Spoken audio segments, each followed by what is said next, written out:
Ladies and gentlemen, welcome from around the world. We are coming to you live with KitBash3D as part of ArtStation's ArchViz Week. My name is Banks Boutté, and today I am joined by two of our very good buddies, Victor Bonafonte and Vladimir Somov. What up, guys? Hello, hello. Hello. What's up, Banks? Oh man, Victor, you are in Spain, right? Yes, I'm in Madrid, Spain. So it is just about evening time there. Yeah, I think it's like time to close the studio and go home, basically. Last thing on the docket. Yeah, that's it. Well, I'm on the west coast of the state, so it's first thing of the day for me. Vladimir, you're in Canada, yeah? Yeah, I'm in Toronto. Toronto. Lunch just started, yeah. Lunch just started. Lunch just started. The whole spectrum. I love it. And one of my favorite things about doing a live show is that we have the audience in the chat. And I think it's so cool to see that, you know, the three of us here are in 3 different time zones across the world. And also ArtStation is in Montreal, and huge thanks to them for having us here. But you all in the chat, tell us where you guys are from. If you're out there, put a time zone in the country in there so we can see who we're talking to. Well, and I think there's some people out there that may not know how awesome Victor and Vladimir are. So maybe we can do just a little bit of introductions around you guys as your individual work. And then I know we got a cool video to play, and then we'll dive into actually the demo. Absolutely.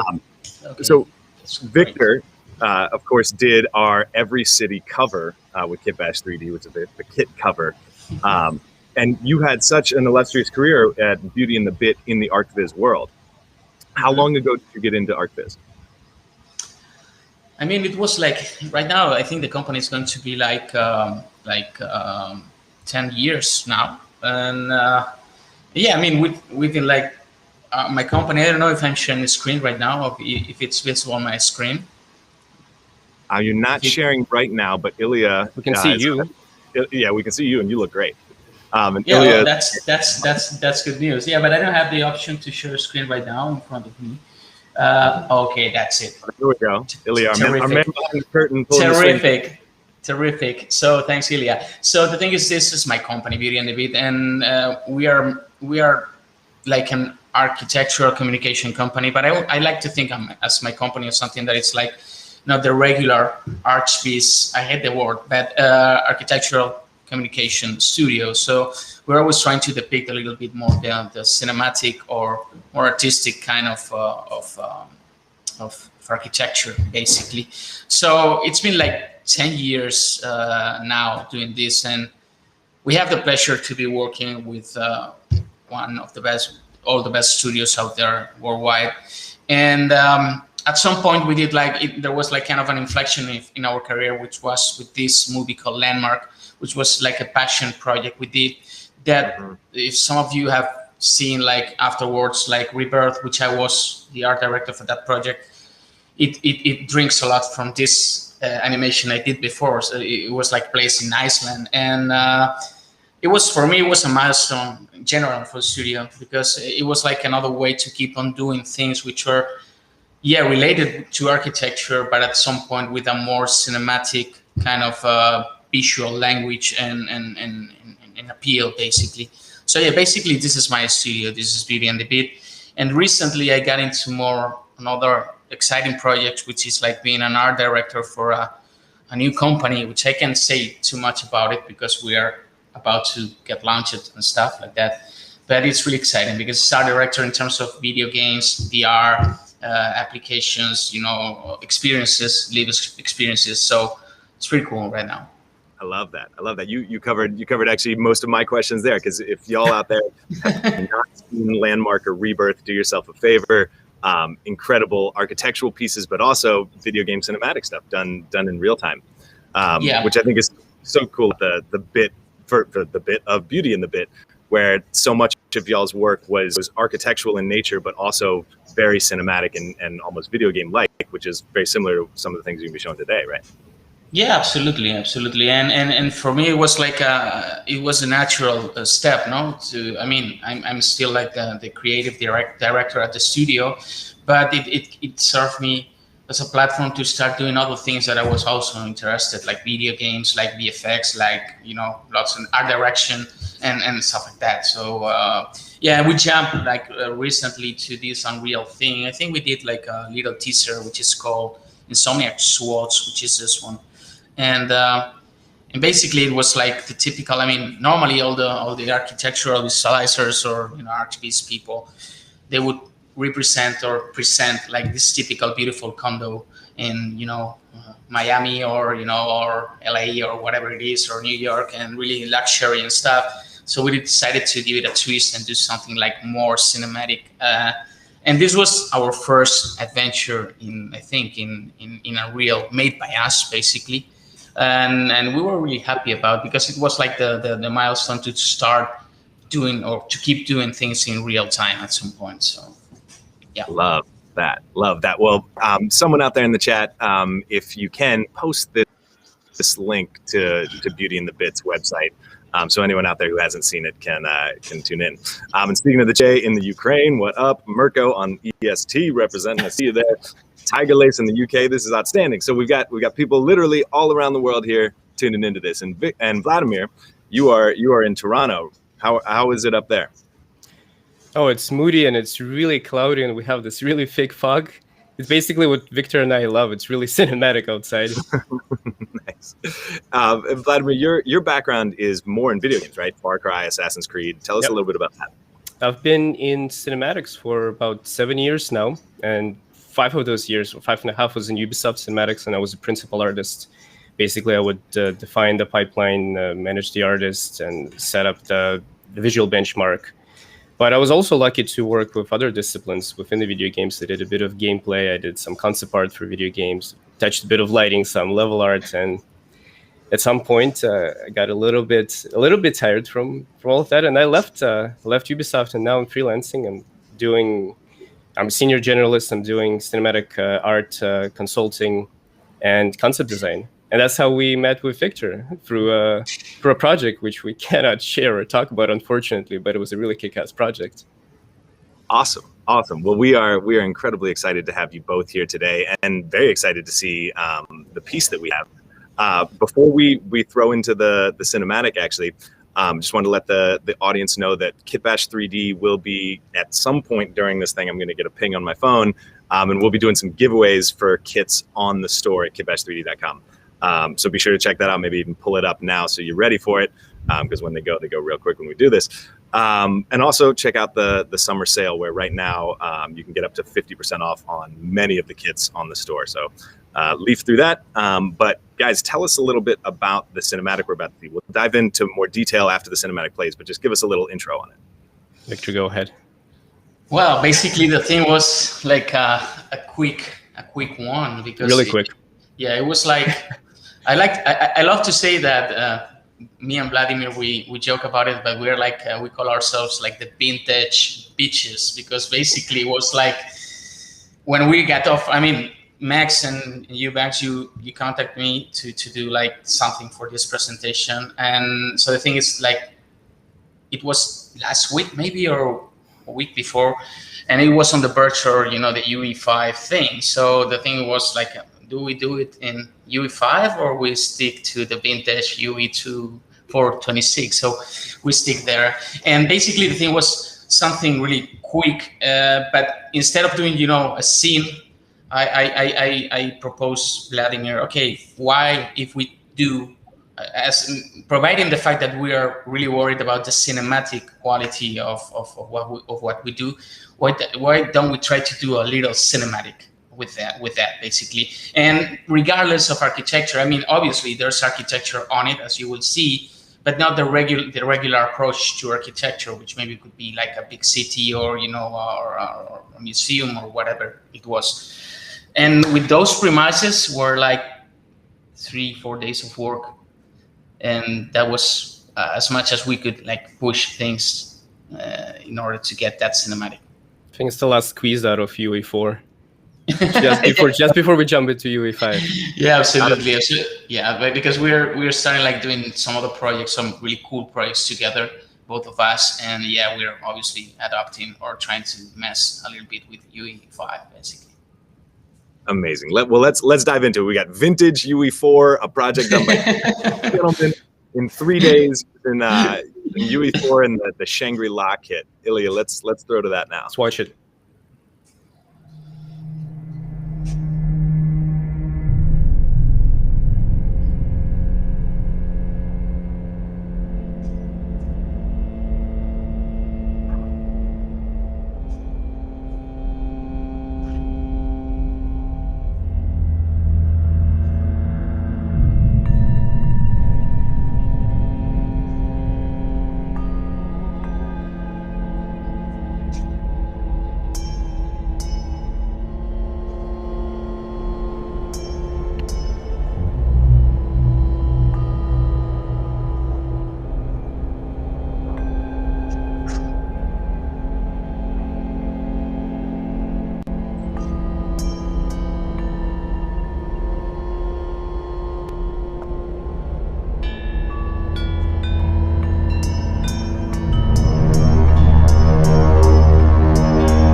Love it, guys. Love it. Awesome. And I'm gathering Square V, Victor and Vlad.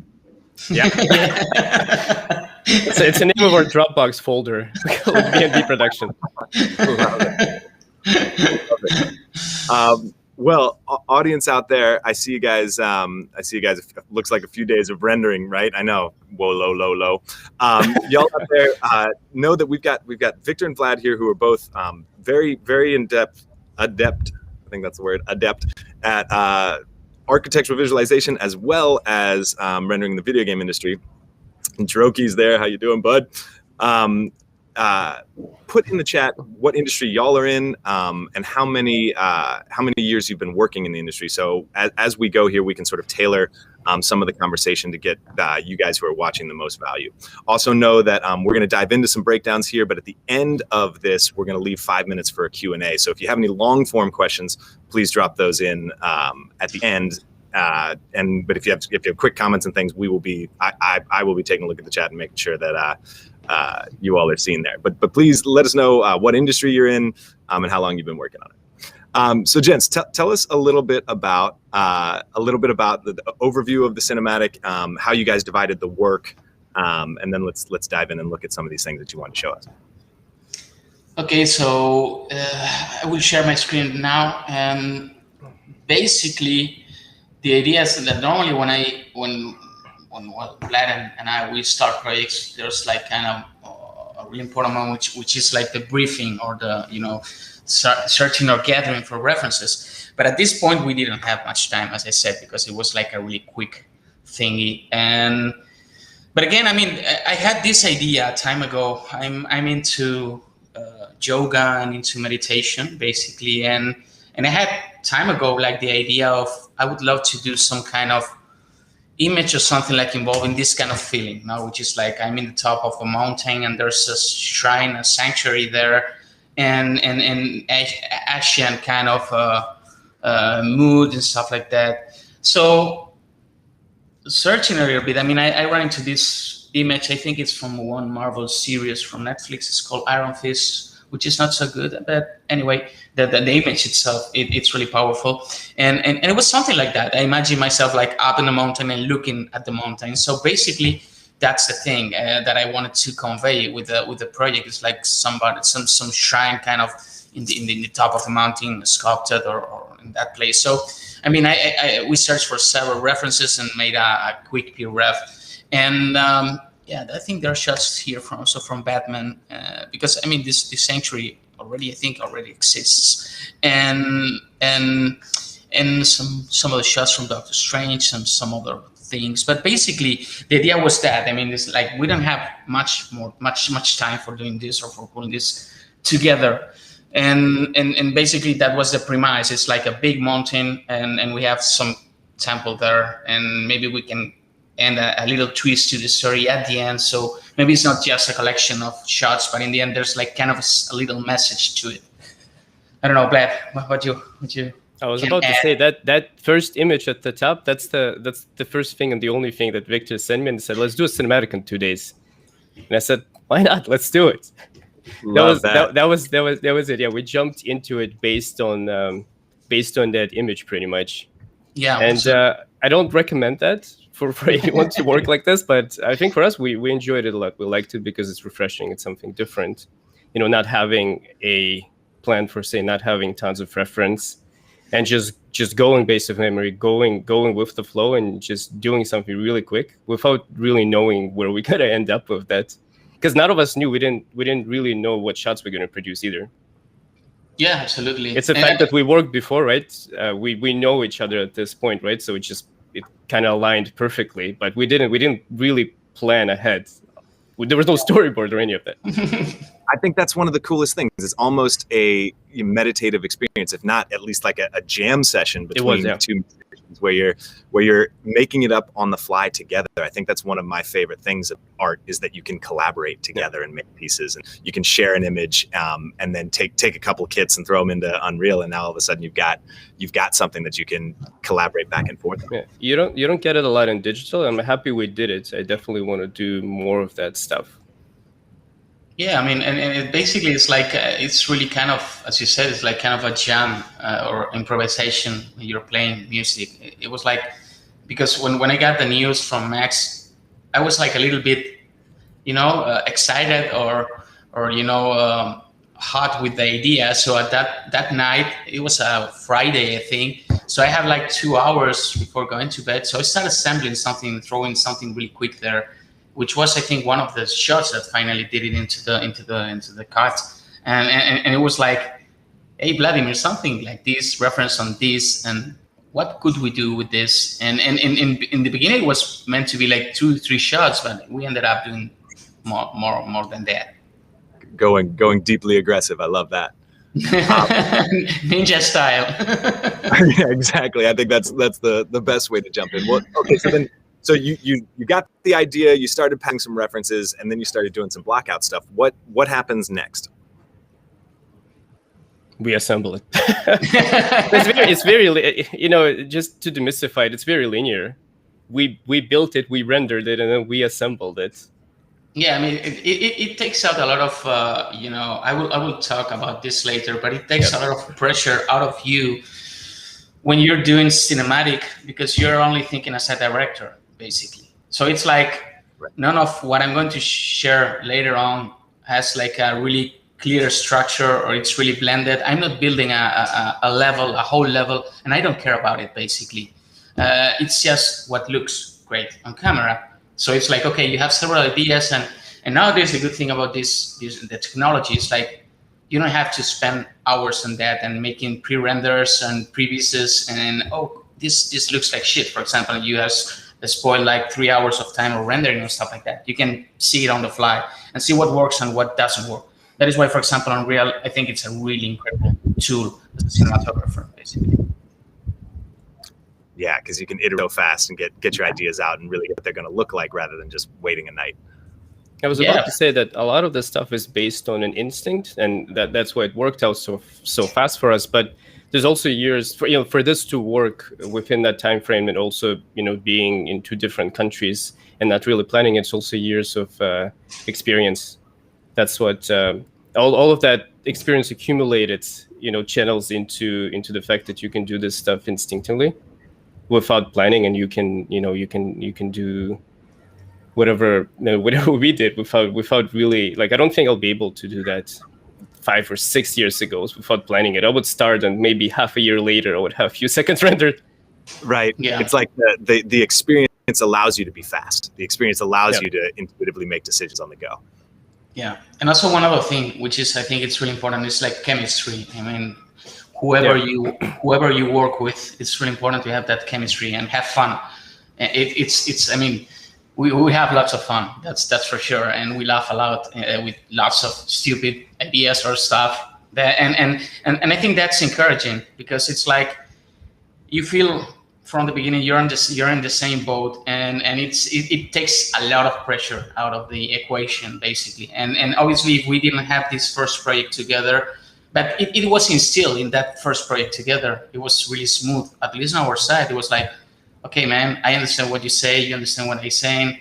No need to talk much more about this because it's like direct. And it was a stressful project too. So yeah, the fact that it worked out on a personal level between us made that project possible, because I don't think we'd be able to finish it if not for that. I love that. Well, a lot of people in the chat have been saying that they work in the video games industry. Some people in high-end VFX. Droki said he's been working in ArchViz for a very long time.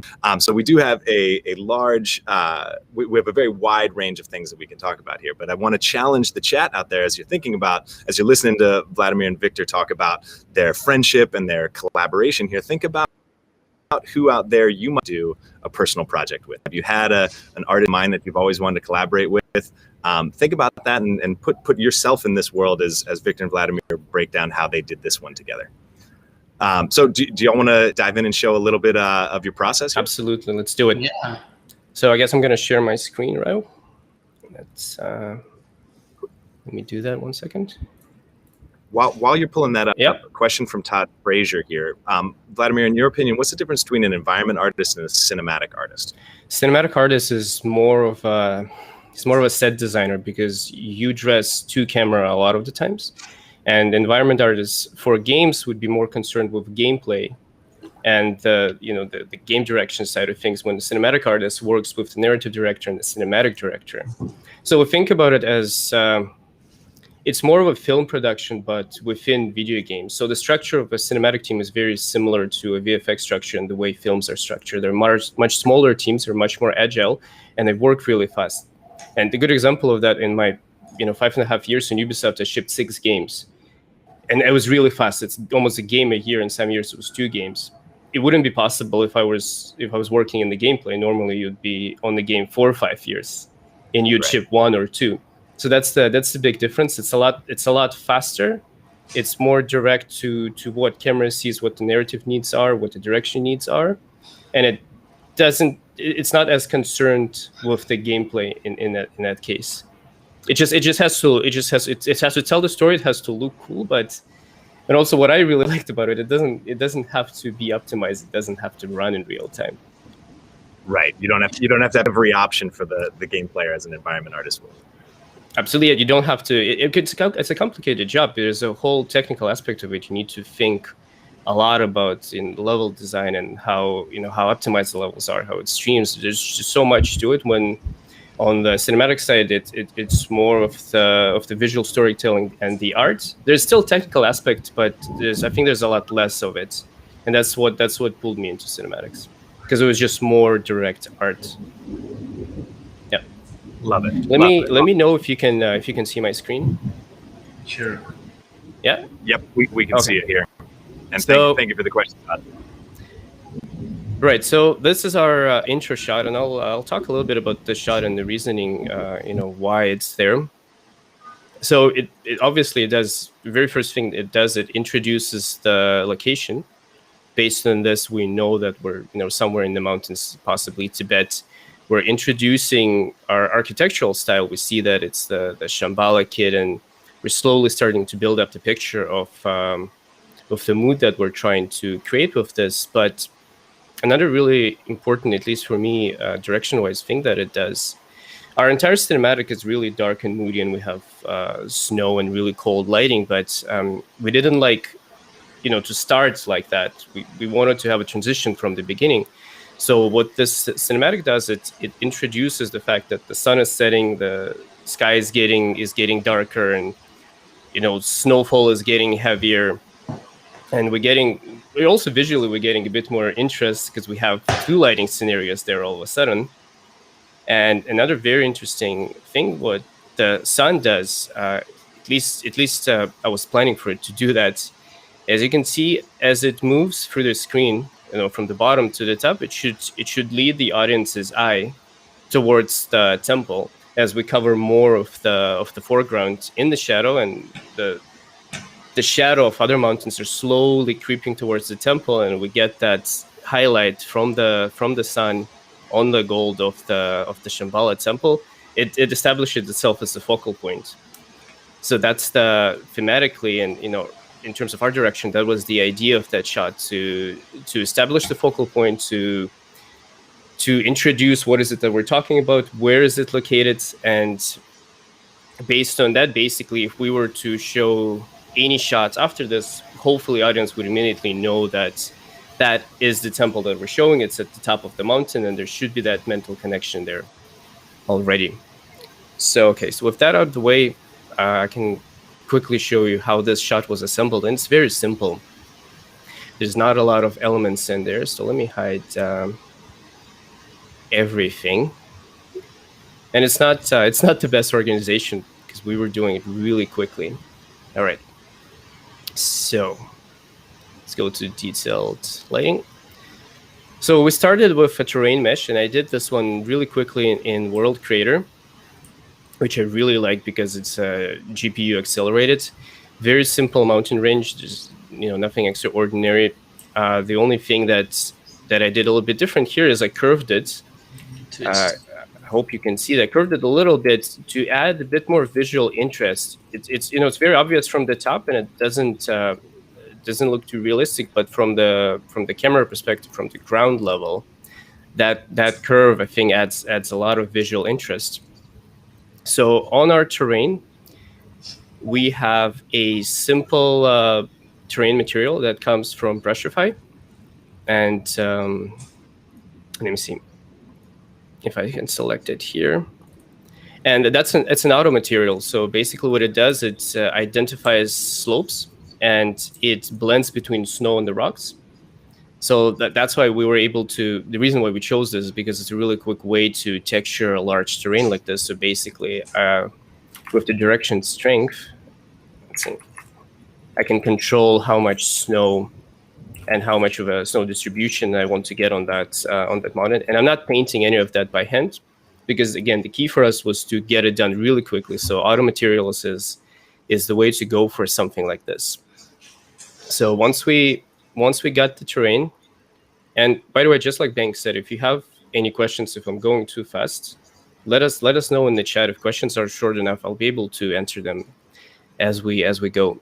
So once I got the terrain, I started dressing it with the Shangri-La kit, and I think Victor and I, we kind of agreed on the type of pieces we're gonna get. We identified what the temple is going to look like at the top, because it's featured in Victor's shots. But I was thinking, what else can we have in there, because it's a really wide shot, and I didn't want it to be too empty. So I thought it would be really nice to have a village at the bottom of that peak, and potentially that's where the people would live, and they would walk. There would be a path that would walk on top of that mountain to the temple.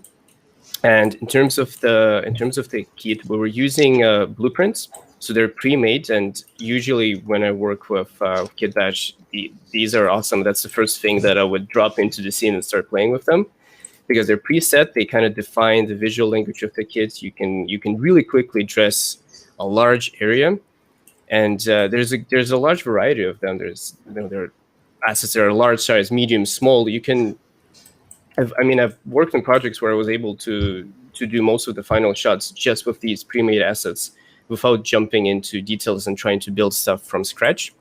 And another element that we're using here is these gates, and they work as a scale reference, because otherwise, from this distance, it'd be really hard to read how large are this temple. So hopefully this works as a scale reference. Plus, it adds a bit of visual interest and breaks up the horizon. So at this point, when I have the terrain and I got the architecture pieces, I was able to define the camera. And I usually try to do that very quickly, because like someone was asking, cinematic art is all being done to camera. We're not concerned with what's happening outside of what camera sees. That's why you want to establish your camera very, very fast and as soon as possible, because that way you wouldn't be wasting any effort and time dressing something that's not in the shot. So that's exactly what I did. I set up the camera, move, and based on that, few things became apparent. You can see that there's parts of the skybox that are visible, which are these trees, and they shouldn't be there. Plus, overall horizon doesn't look that interesting. So I started using background meshes, which also comes from brushifying. And again, like Victor said, we're mostly interested in directing this and in getting the story across. That's where a lot of the assets come from. Marketplace come from kits. It's a really fast way to build stuff. So these mountains are from brushify, and just push them really, really far back. And whoop, wrong camera.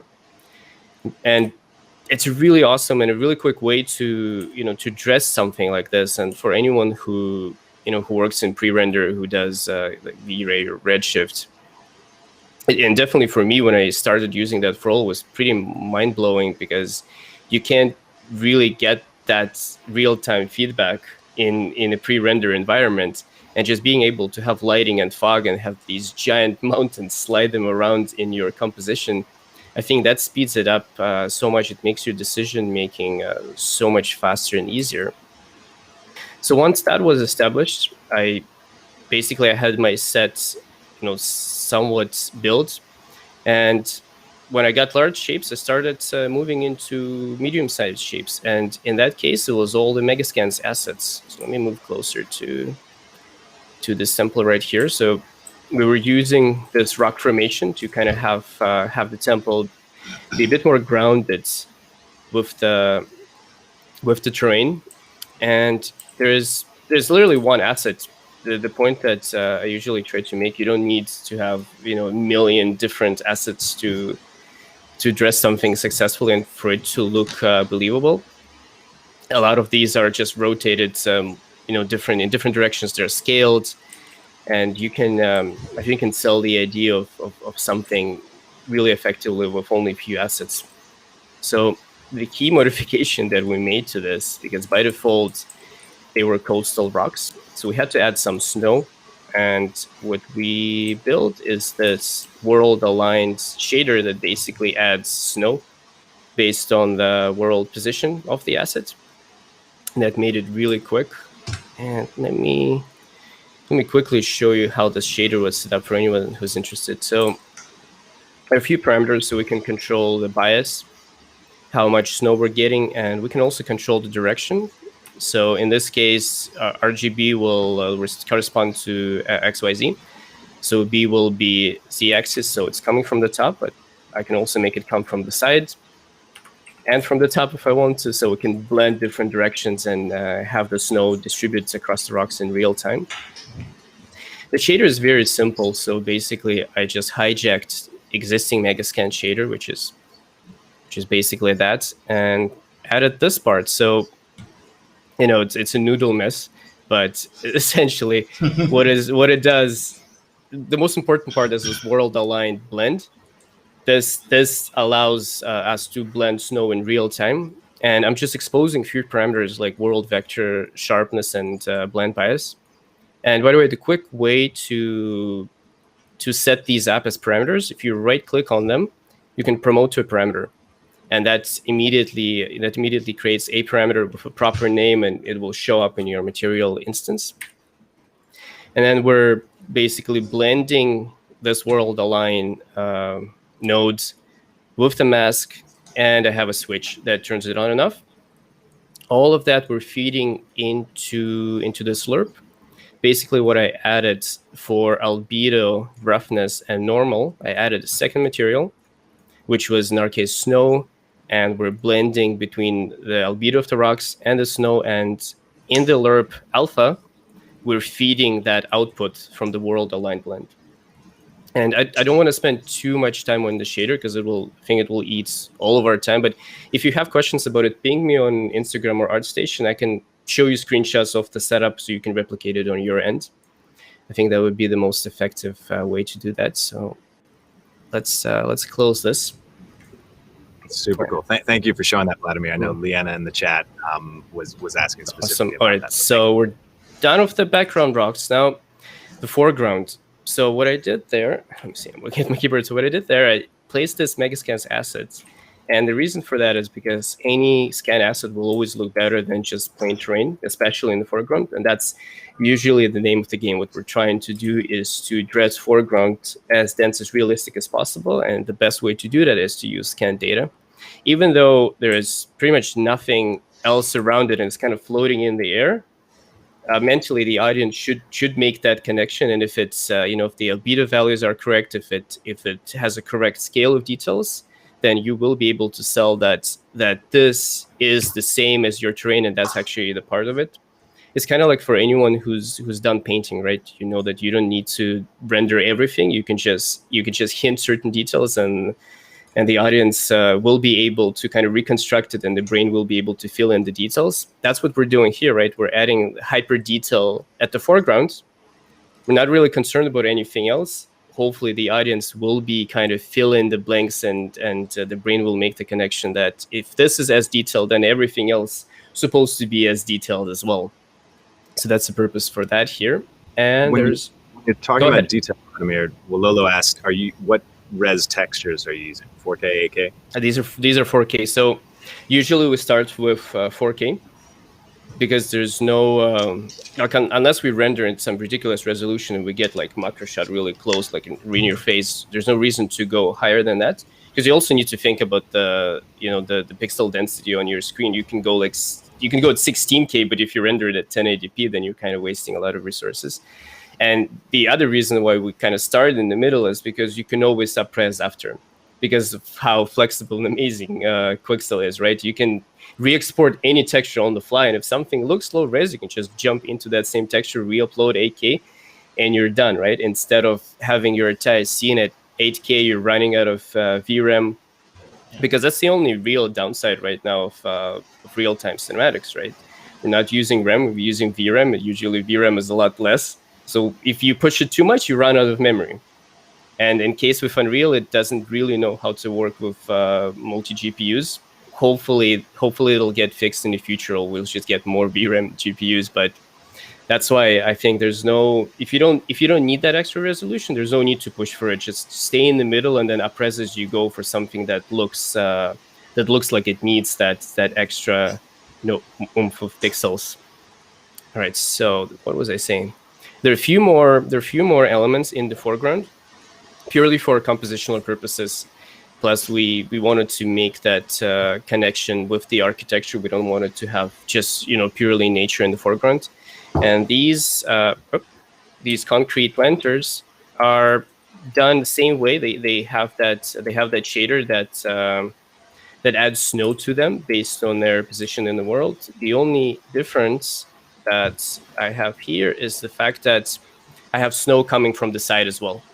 And that to complement the fact that we have snow coming from that direction. So you build, because all of this is fake, right? It's smoke and mirrors, but you build realism by connecting these detached elements, right? So we have this particle system that adds snow, and then it blows it in a certain way. So now we're adding snow on our assets that accumulates from the certain direction. Hopefully, all of that should create the realism, and the audience will be able to connect the dots. So that's in terms of set dressing. Lighting is very simple. We have hemisphere sky, and this stuff is super, super awesome. It basically just works out of the box. It has a lot of, basically it's a blueprint that has a lot of elements in it. So we were able to find the sky position, or the time of day, basically, that we liked in terms of its visual look. And I dropped in a directional light, which is the sun in our case. There's only a few modifications that I did, but they're important. I changed its temperature, otherwise it looks too cold. Basically, it looks like a moon, and we don't want that, so I made it as warm as I could. And another very important thing visually was, let's drag it here, was changing source angle. So by default, we get this hard, well, it's still relatively soft, but it's harder than I would want it to be. So we get this hard shadow here, and I increased it basically all the way to 5. And what this does for me visually is it reinforces the fact that sunlight has to go through the thick fog and atmosphere. And as it does that, it basically diffuses. And that's why we get this, exactly, that's why we get this very soft shadow penumbra. And again, it's one of those detached system that technically doesn't talk to the atmosphere, but by faking it, we're creating the illusion that it's actually very dense. There's a lot of fog, there's a lot of haze, light gets very diffused, and it also has that magical quality of light when it's that soft. I absolutely love the way it looks on these mountains. That shadow penumbra is so awesome. There's also something else, one sneaky thing that I'm doing here. Forgot to mention it. So these guys are just planes that have gold material on them. Without them, I wasn't getting that crazy highlights. And like I mentioned before, I wanted it there to reinforce the fact that this is a focal point, because without it, I mean, the sun helps, the weight position and the composition helps. But with this, now it's the brightest spot. It calls for attention. You're immediately looking there, and it kind of disappears with the sun. So that's another trick that you wouldn't do in gameplay, but we're doing cinematics because it doesn't really matter. It works in the shot. And for this to work, for anyone who's wondering, let's jump into post-processing. And you're searching for bloom. Nope. Come on. Too. I think it's a little bit pixelated when you're going through the menu. Oh, boy. So let's see if it stabilizes. Yeah. If it stabilizes now.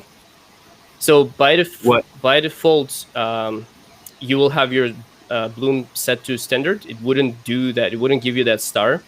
So you need to send it to convolution, and even that wouldn't be enough. So you need to go down the settings and amplify it in the convolution boost multiplier, because by default it looked kind of like this, and I wanted more, so I amplified it in the boost convolution.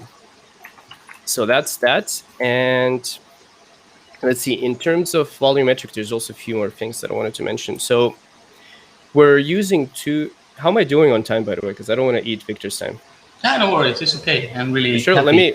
Let me quickly mention these cards, because we use them on absolutely everything.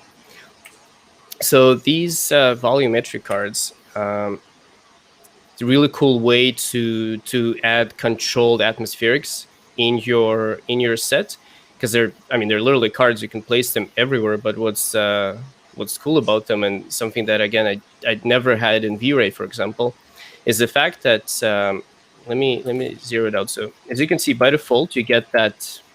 Let's amplify it so you can actually see what's happening. You get that hard line where it connects with the ground because it's just a line.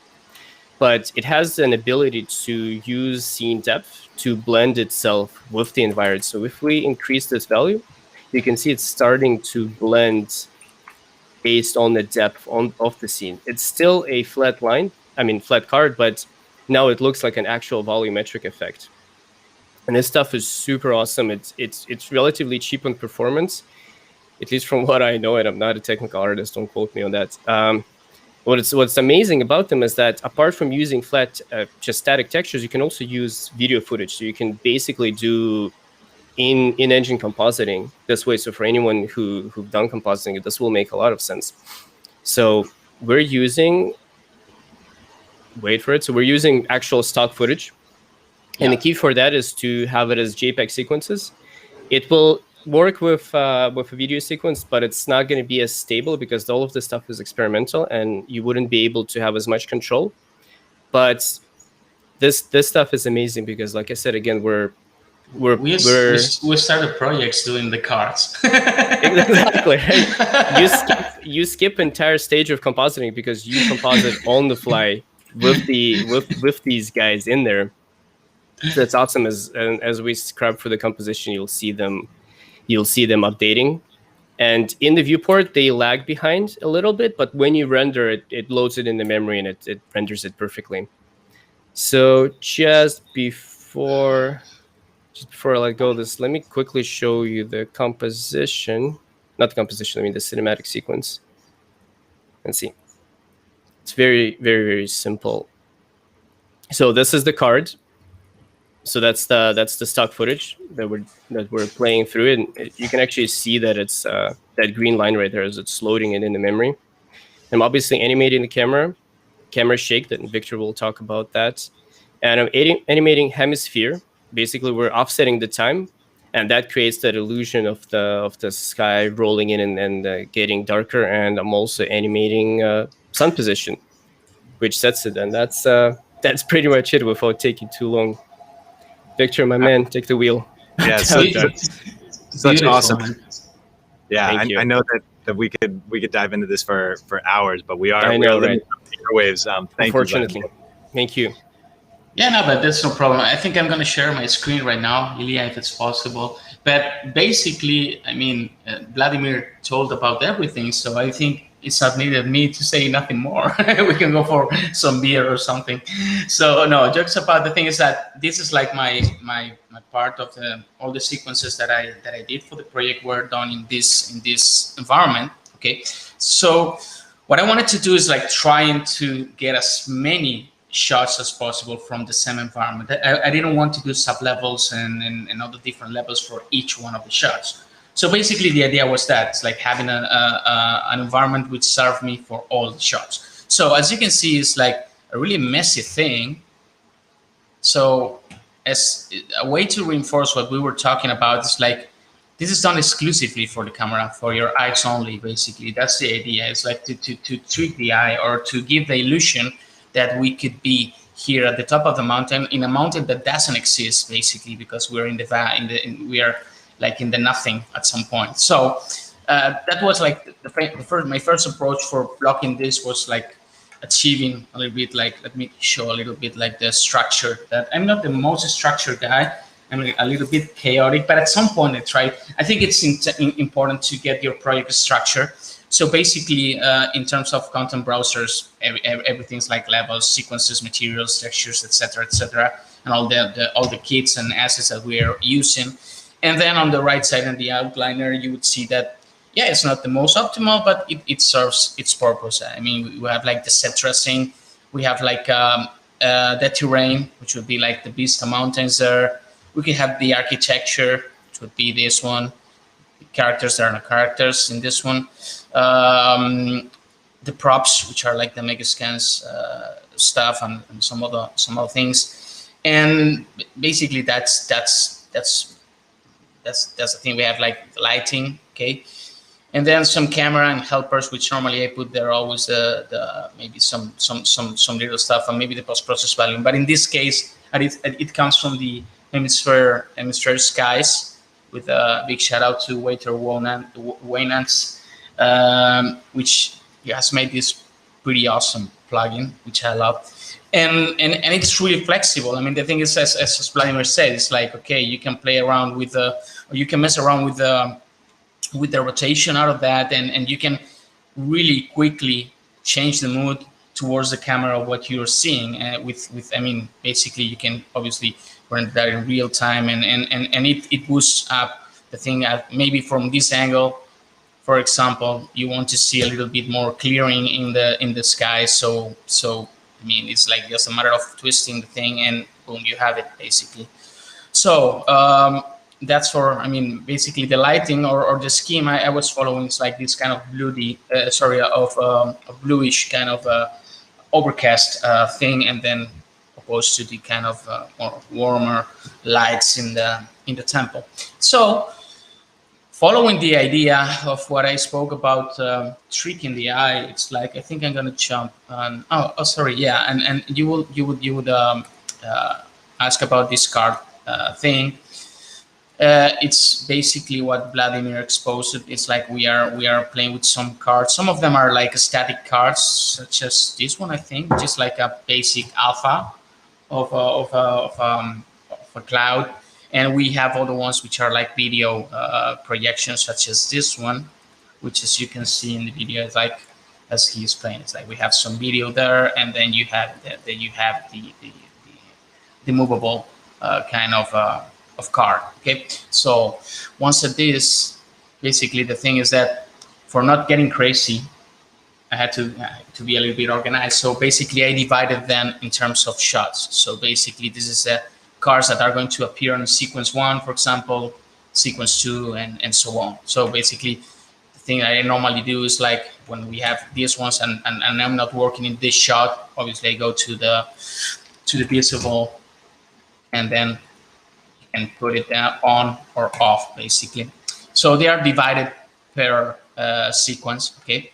So basically, for example, let's jump into this shot, which is like the shot 6, okay? And you can see, okay, this is a cool shot. I wanted to like emphasize like the sense of entering this temple, this shrine, basically, and playing obviously with depth of field, which is something I love to do with Unreal. It's really cool thing. And basically the thing was that, yeah, this could make sense here, and you can see the thing, but once I step out of the camera, I'm like in the nothing, and everything is composed to the scenery. Okay, so that's the thing. It's just it's like a balancing. In fact, for example, the door to the shrine. The door to the shrine is floating in the nothing, basically. But I don't care about it. Basically, what I'm worried about is the composition. If it works, if as a cinematographer, it's working for all the project. So basically, the thing is that is you start arranging things and dumping things there and compositing, and that's the good thing, that having those elements in terms of material which are like pre-made already. I mean, it's like it reacts in real time. So that's a really cool thing. I mean, in this case, I think I did something similar to what Vladimir is playing. It's like you have the directionality of the mass material towards the Z axis, and also I think the Y axis, something like that. So you have like this impression that the wind is like throwing that thing to the scene. So basically, this is like, obviously I mean, I started this one. I remember one of the first previews of this one was with, just give me a second, trying to look for the right light. But yeah, basically this is one, this is other one. I mean, this started like this. It was like really moody and gloomy and stuff like that. So I thought at some point that we needed some, reinforcement of the arrival focal point, basically, which was basically adding some lights on it. Okay, and I mean that's pretty much it about what you're doing when compositing for this kind of shots. It's a kind of a more detailed or medium shot or close shot for some of the subjects of the image. And for example, we have another one. I think it's the 7. Yeah, this one. Let me turn off the lights. And this one is exactly the same. It's like, oh, it's really cool.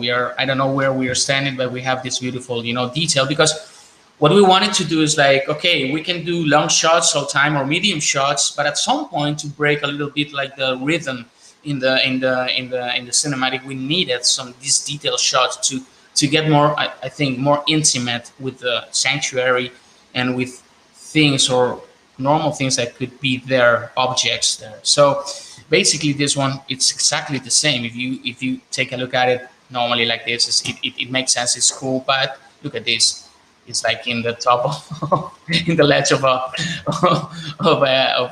the roof of some of the things. So, but who cares? Not me. Basically, the idea is that, okay, this sells the idea, and it looks cool. And basically, in terms of the camera shake, it's a real simple thing. It's like, basically, I normally work with camera shakes because it's like more, it tends to have that imperfection that normally happens when you're handling the camera. Okay, so it doesn't look too archviz and really neat, and everything is like from A to B.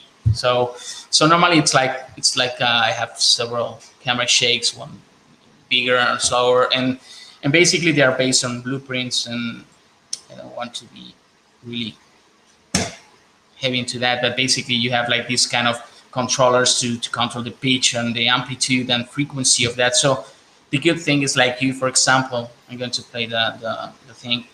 You can have this camera shake, which is a gentle camera shake, which is still a nice shake. But for example, you could emphasize that, and you can, for example, let's say, let's do the amplitude instead of 0.1, 0.5. You compile that, and instantly you'll have like a, obviously, and exaggerated and too much kind of let's get back to normal. Okay, of camera shake basically. So again, most of the shots, I mean, were done using these same techniques. And in this one, for example, I think this is like one of the opening of my section, and I think I have here the cards. Yep. I don't know. Right now, maybe they are not working because maybe this is not. Yeah, this is the sequence one. But give me a second. Yeah, they're visible. I don't know why they are not seeing right now. Anyway, but the thing is that for this one, basically, the thing was like adding that kind of elements. The good thing about, or what I love about Unreal is that quality that you have as a cinematographer in terms that you can, it's like, okay, you're free to do whatever you want in terms of composition. So for example, if you don't want this, I duplicated this one, and you want this one to be, and we want a higher or a bigger frozen kind of you have it, and it's there, and it's immediately portrayed. So it's a really powerful tool in terms of, and for example, some of the stuff which is like adding micro or different scales to things. It's like we want to sell the idea that this is a really big temple, and we are like far from it. Even we are in the top of the mountain. So obviously, adding these kind of elements, which are like these little kind of wooden, things, obviously that reinforces the idea of a scale. So you have like medium, big, and the same happens, for example, in a sequence such as this one, which is the second one. So in a second, I'm going to try to go for the cards. Second scene, which is this one. Yeah, I don't know why they're not visible, man. Something happened right now. Whatever. I don't know right now. I can see it. Oh, okay, there we go. We have it there. So basically, it's like adding these kind of cars in atmosphere, as we spoke. I mean, I was just kidding about the fact that we always start our project with this basically, but it is true that they like add lots of sauce to the thing. It's like it adds a lot of depth. It adds a lot of making things readable or not, depending on what you want to see. Also, for example, another thing that I love to use and realize that is the use of depth of field and reinforcing the idea. And at some point, I don't care like faking it or not being completely physically correct, because for example, this one is like, I think it's like a really extreme lens. Is something like 15 or something like that, or even more. And normally that's not the kind of lens you would use for this, but for me it was really important to portray the whole temple, and at the same point to have the focus, those mountains, not too defined, not to draw too much attention towards them. So one way obviously was adding fog and fog cards and stuff like that. Another was using depth of field. So even if it's maybe not the most physically accurate or correct, if some director, photography director would look at it, for me it sells the idea and it works basically. So basically that's the thing. I don't know how are we running on time, honestly. We are just putting up to time, but the information you're giving is so rich. I mean, this is a crash course on how to make cinematic images very fast. Yeah, decals. Sorry, just one last thing. It's also the use of decals. I love using decals because it's a really fast way to, okay, look at this scene. This is a scene, but yep. It works basically. So the thing is like, for me, it works. It's a sequence, and I don't care if I have something on my back, on the left or the right. Okay, I'm composing just for the shot. So, for example, the decals is a really fast way to, for example, adding these blood stains or whatever it is, and basically they work really cool. It's like they're based on alphas, so you can obviously emphasize this. And for example, if you want, okay, this decal is intended to be for the floor of the shot. But if you would like to, apply it obviously to the upper part of this piece, this lantern or whatever, it's just a matter of adjusting the box, because it's like kind of a 3D alpha that it's applying to the whole level if it's needed. So again, I mean, decals is also a powerful tool because it adds lots of variation in case that you run into tiling problems. Okay, so you can use a really tiling texture, and at some point add this kind of decals that breaks absolutely the surface. So I don't want to take much more time because maybe we're running out of it. But yeah, basically that's. I know we are buttoned up, but I do want to give the audience any opportunity to throw in some questions. If you have some good questions for Vladimir or Victor, please put them in now, and we'll try to get to a couple of those. As those questions are coming in, thank you guys so much for being here. This has been so insightful and really cool to see how fast the two of you in 3 days could make a full cinematic.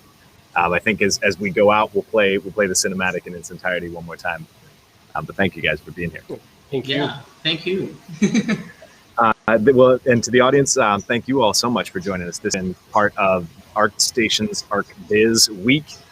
We are incredibly excited to be here. Oh, and speaking of that, as promised, I do have a coupon code for KitBash3D.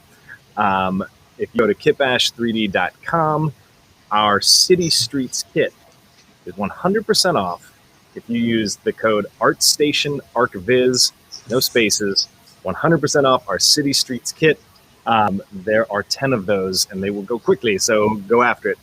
Also, so y'all know, if this is our summer sale at KitBash3D, so you can get many of the kits in the store up to 50% off for now until Monday. So dive in on that. You know what? I think, guys, the chat is blowing up with huge thank yous. Awesome. Thank you, guys. Thank you. You know, one question here from Yomero. How do you start? If you were going to give some advice to someone who wanted to jump into the ArchViz world, Victor, what do you think is the best way to go today? Oh, that's a tough question, man. But I always say the same. It's like I don't think it's just a matter of doing ArchViz or doing cinematics or doing video games or whatever. In the end, it's like being an artist, okay? And obviously there's lots of disciplines. So my main advice when I speak with people about this is like, be like restless guys. I mean, and be interested in lots of stuff, not only in one thing, which is like, I want to be a really architectural visualizer or modeler or whatever. It's like, okay, yeah, that's my strong point. Maybe, for example, you could say, but be interested in other fields. Because if you, for example, are doing architectural communication, obviously it's going to work for you. It's going to help you know about photography. It's going to help you to know about cinema.